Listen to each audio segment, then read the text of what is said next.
All right, guys, in today's video, what we're going to be doing is having a conversation about some of the, I guess you could say, not so great things that Sony is apparently doing, or some business practices that not everybody agrees with. And I wanted to take some time to talk about this because it's unavoidable. You know, there are a lot of people who are seemingly upset and expressing their concerns or their frustrations here online, whether it be on YouTube, on Twitter, through blogs, through opinion piece articles, so on and so forth. It's not too hard to discover if you're spending time on the internet.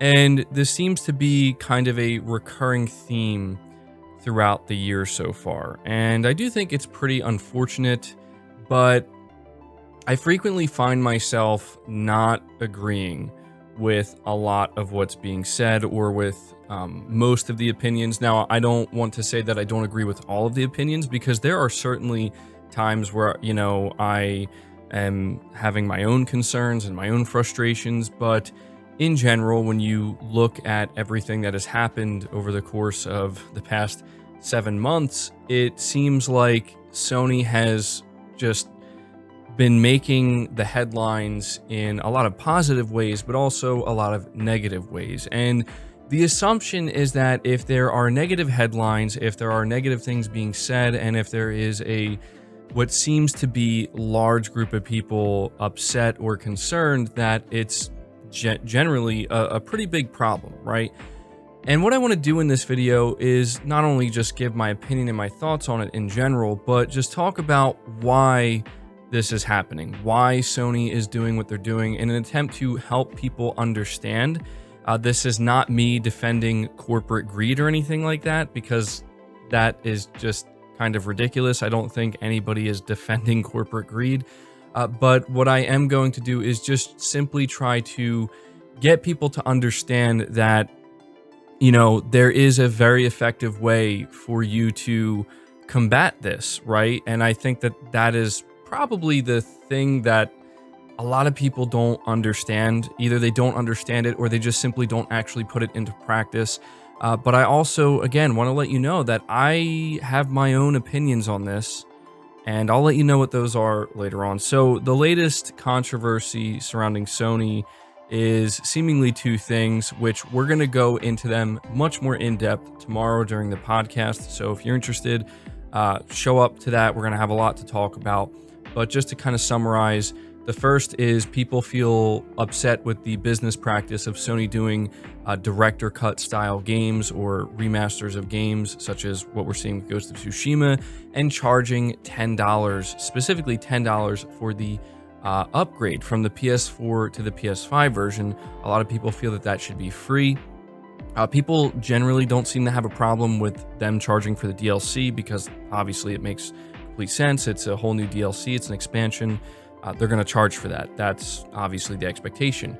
And the other controversy is around the way Sony is handling indie devs. Now, there's a lot to that, and I'm not going to be going over every single point in this video, but there is a general, I guess you could say, idea surrounding Sony's approach to indies that I want you to understand. And it's very simple, but again, a lot of people, or seemingly a lot of people, I don't actually know if it's a lot of people, and I'm going to talk to you about why I think that is, but there are people who don't like the way Sony is handling their relationships with indie developers. And apparently a lot of indie devs are also not happy, and they've been expressing that. And the general idea you need to understand with that, in my opinion, it's simple. Sony does not prioritize indie games or indie developers pretty much at all. They pick a select few that they think will stand out above the rest, and they market them alongside their own big AAA titles. But what Sony cares about when it comes to the entirety of their platform is it being a premium platform where you get the biggest and best experiences. And that is the driving force behind why they're doing what they're doing. So let's start off with the Ghost of Tsushima Director's Cut controversy, okay? I'm not going to sit here and say that I want Sony to charge me $10 to upgrade from the PS4 version of Ghost of Tsushima to the PS5 version. But at the same time, I'm not going to lie. I'm not going to have fake outrage. I'm not going to pretend to feel a certain way when I don't actually feel that way. And I am a PlayStation fan, right? And I know that for everybody, it's not going to be like, oh, it's just $10. But I can only speak for me. And for me, that's exactly how it feels. It's just a $10 upgrade. I understand that Sony wants to extract money from me, and this is an avenue for them to do so. I'm not saying that that makes it perfectly okay, but again, from where I'm sitting, I want to play Ghost of Tsushima on my PS5. Okay, I want to play the director's cut. I want to experience the PS5 version. So if the barrier between me experiencing that or me potentially not experiencing that is $10, I'm going to pay the $10 and I'm not really going to feel anything anyway about it. I'm just gonna be like, okay, it's $10. Here you go. You know, for those who feel very much frustrated or like this isn't right or their competition, you know, that's the big thing I've seen brought up is that, well, Microsoft isn't doing it. Microsoft doesn't do that. And there are other publishers who give their updates for free. I understand that. And I do agree that, you know, competitively speaking, Sony should take that into account. And that should be a driving factor. In fact, Sony has given out games, updates for their games for free, such as with Spider-Man Miles Morales and I believe Sackboy at the launch of the PS5. And so it is strange that they're not doing it for Ghost of Tsushima. But here's the thing that people need to try to understand. And again, this is not me defending corporate greed. It's me trying to help you get a better idea of why Sony is doing this. You know, because it's not just about corporate greed. I know that that's what everybody thinks, like, oh, it's just Sony cares about extracting all of the money they can. Of course that, I mean, it's so obvious that it's not even worth talking about. But the question is this: why would Sony do this if they know it's going to create controversy? If they know that there's going to be negative headlines written up, negative comments written, or people online complaining? And I'm going to be brutally honest with you and tell you why. Because they don't care. Now, the next question you have to ask is, well, why wouldn't Sony care? And the answer to that is something that a lot of people seemingly who go online and, you know, leave their comments and whatnot and are very vocal, it's something they seem to not understand, and they don't care because it's not affecting their bottom line whatsoever. And this is the most important point I'm going to make in this video. Again, this is not me defending it. It's just me trying to present you with the reality of the situation so you can understand why Sony is doing what they're doing. And if you stick around, I'm going to tell you what you can do. If you are somebody listening to this where you're like, I don't like Sony doing this, I think this is messed up, I think they're wrong, and you're frustrated, I'm going to tell you what you can do to actually, you know, combat this and push back against Sony. But what you need to understand before that is that's why Sony doesn't care. They don't care about people complaining about a $10 upgrade. They don't care that Microsoft or other publishers are offering their upgrades for free. They simply do not care. They're going to charge $10 because they know that millions upon millions of people are going to pay that $10 and they're going to make a lot of money off of that. They know that the overwhelming majority of people who care about playing Ghost of Tsushima on their PS5 are going to have no problem paying that $10. And that's why. Again, you don't have to be thrilled about that. You don't have to like that, but that's the simple reality. That's the reality as to why Sony is going to pursue director's cuts, why they want to continue to do remakes, why they want to, you know, charge for upgrades. I do think it is worth noting for people who are really feeling upset about the whole Ghost of Tsushima upgrade thing. Let's not forget that Sucker Punch did give us an entire, it could basically be standalone if they wanted it to be, but entire Ghost of Tsushima multiplayer expansion for free. And if you go check out what is inside of this multiplayer expansion, anybody who's reviewed it, they will tell you, like, this is better than most live service games. Like, that's how good this is. So I just want it to be known that while they are charging for the upgrade path from the PS4 to PS5, they did also give us that for free. So it's not like they're nickel and diming us for every little thing. And I do feel like that is an important thing to highlight here, because it's just simply not fair to make it sound like Sony is doing that when they're not. But I just feel that people seem to fail to understand that the market speaks the loudest. That's not to say that internet outrage or pushback isn't necessary, or that companies like Sony or Microsoft or Nintendo don't listen to that. I mean, it has an impact, right? It has an impact on their image, on how they're perceived. And if things get bad enough, like kind of what we saw with Microsoft, do you remember when they tried to double the price of Xbox Live and within 24 hours, they're like, actually, never mind. We're not doing that. We're sorry. Because the internet backlash was so immense. It was just universal. Like everybody's like, yeah, no, this isn't right. This sucks, right? In this case, with what Sony's doing, it's not anywhere near those levels. In fact, I'm going to be honest with you, it's probably a very small group of people who are complaining about this upgrade or complaining about having to pay $10 for an upgrade. And the reality is Sony, I'll put it to you this way. If there are 1 million people who are interested in playing Ghost of Tsushima on the PlayStation 5, and Sony announces you're going to have to pay $10 to upgrade, and 100,000 or even 200,000 of those people out of the million are complaining online, are writing negative headlines, they're making YouTube videos, they're making blog posts, they're in forums, the whole thing, and they're just complaining, they're saying it's not right. But in the end, 800 or 900,000 of those people end up buying it. Do you see what I'm getting at? Do you see why Sony doesn't care? Because they're going to see their bottom line. They're going to see, well, we see that some people online are complaining and not everybody's thrilled about it, and there's some negative headlines being written, but we're making bank off of this. Like, people are buying this and the market speaks. That's the point, guys. If this was as bad as people think it is, then nobody would be supporting it. Nobody would be buying it, and it would affect Sony's bottom line. And Sony would, you know, if they were to see that, oh, wow, this underperformed dramatically and we did not sell anywhere near as many copies or as many upgrades as we were anticipating, they would listen to that. They would listen to that and they would react to that, more importantly, and they would adjust to that. And going forward, they would probably make the updates free. But they're not going to do that because millions of people are going to buy it. And so this is where I have to segue into giving you the best solution that I possibly can. Here's what you can do. You do have to make your voice known. You do have to let your concerns be known. You have to voice your frustrations with the way Sony's going about it in a productive way, in a constructive way, because that's the only way there's going to be any chance of anybody listening or paying attention.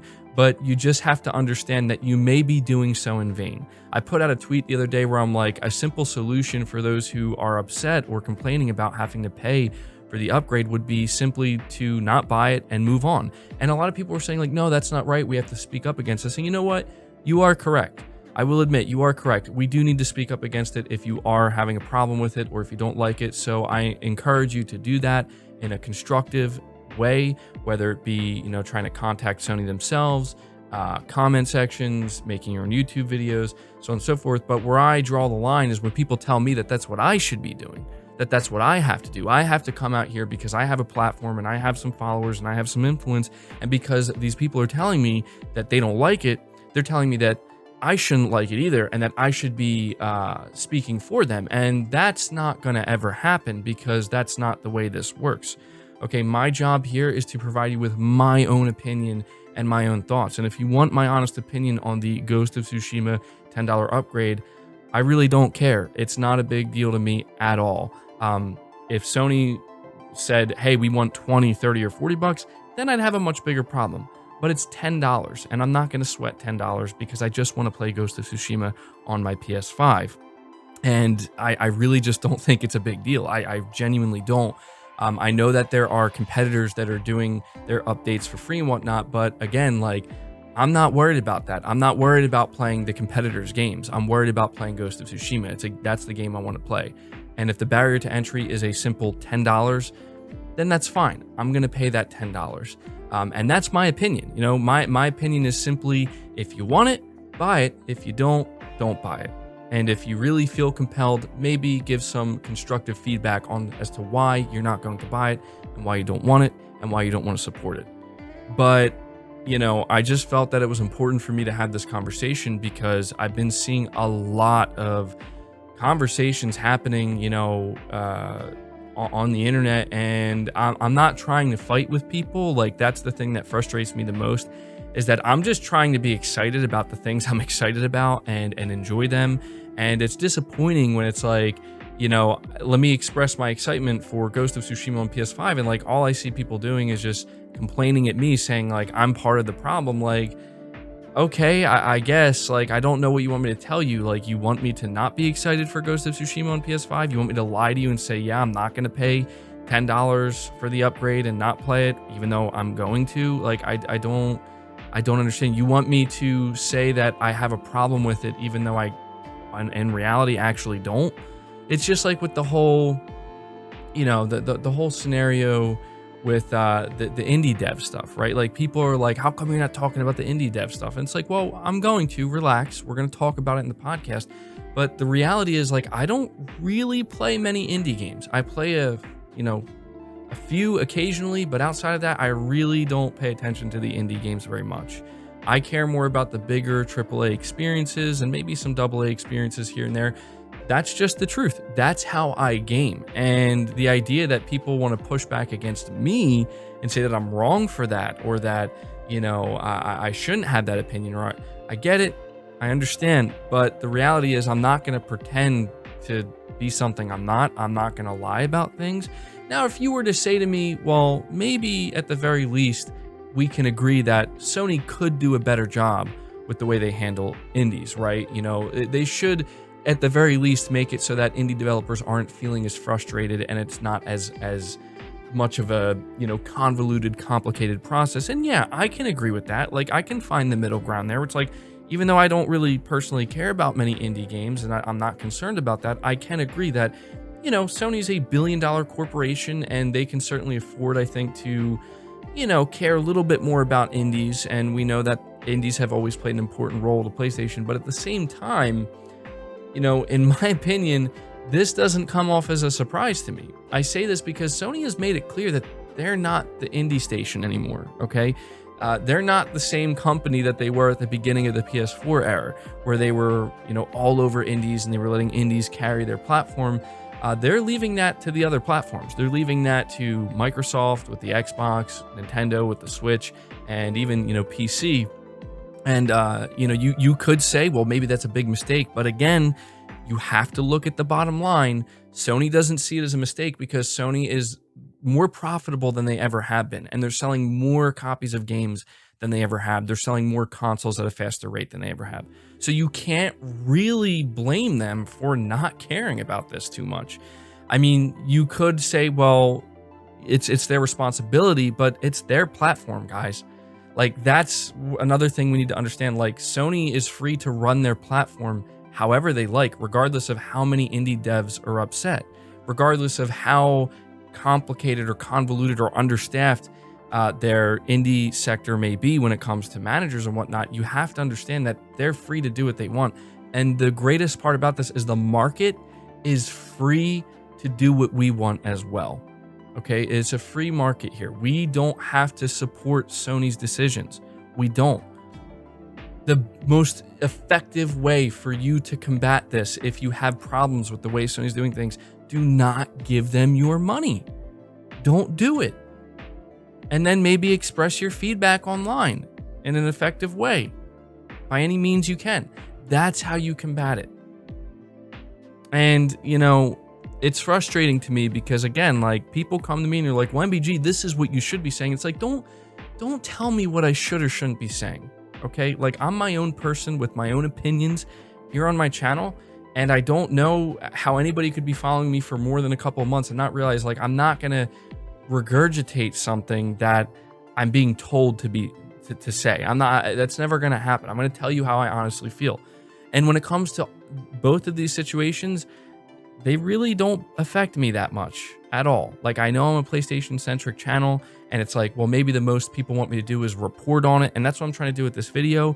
But again, I encourage you, make sure you show up to the podcast tomorrow, because we're going to go over all of it much more in depth. But it's like, you know, I'm over here feeling excited for the potential upcoming PlayStation event. I'm literally You know, I just finished platinuming Ratchet and Clank. I'm in the process of platinuming Returnal. You know, I'm looking forward to Horizon Forbidden West. I'm looking forward to some indies that Sony is showcasing, like Sifu and Kenna Bridge of Spirits and all this stuff. And it's just like, I just feel like I'm not, you know, I feel I'm being disingenuous if I come on here and I want to pretend to be upset that I have to pay $10 to upgrade Ghost of Tsushima from the PS4 version to the PS5. Like, I feel like I'm being disingenuous if I come on here and pretend to care so much that, oh man, Sony's not handling indie devs the way they should. Like, I don't buy and play indie games like 95% of the time. I would literally be a liar. I would be pretending to be somebody I'm not, and I would be saying things that are just disingenuous, and I refuse to do that. Now, does that mean that you have to agree with me? Absolutely not. In fact, I know that there's a lot of people listening to this video that won't agree with me. And again, that's why I'm trying to be fair and reach a halfway point where it's like, I'm not telling you to agree with me. I'm not trying to strong arm anybody, right? Like, I don't care whether or not you want to pay for Sony's upgrades or whether you care about indie games, just like you shouldn't care whether I do or not. But what I will tell you is, here's the solution. Here's how you help, you know, push towards something that you think would be better. Don't give them your money. Speak with your wallet. That's what affects their bottom line. And by any means you have, you know, constructively let them know how you think that they can improve upon things. So, you know, I just wanted to have this conversation. Again, I know that to a certain amount of people, this is just going to sound like a bunch of nonsense to them. And I truly hope that it doesn't, because I'm not saying anything crazy here. Okay, I'm just letting you know how I personally feel about some of the things that Sony's doing, but I'm also letting you know why, logically and, you know, just rationally speaking, why they're doing what they're doing. Because the better understanding you have, the more informed you are, the you know, the easier it is for you to make a better decision that's right for you, right? And so that's why I wanted to have this conversation. So I hope you did enjoy it. I hope you did find it somewhat informative or productive. Make sure you leave your thoughts down in the comments below. Subscribe to the channel if you're new, hit the bell notification icon, and feel free to share the video out on top of all that. But until next time, guys, take care.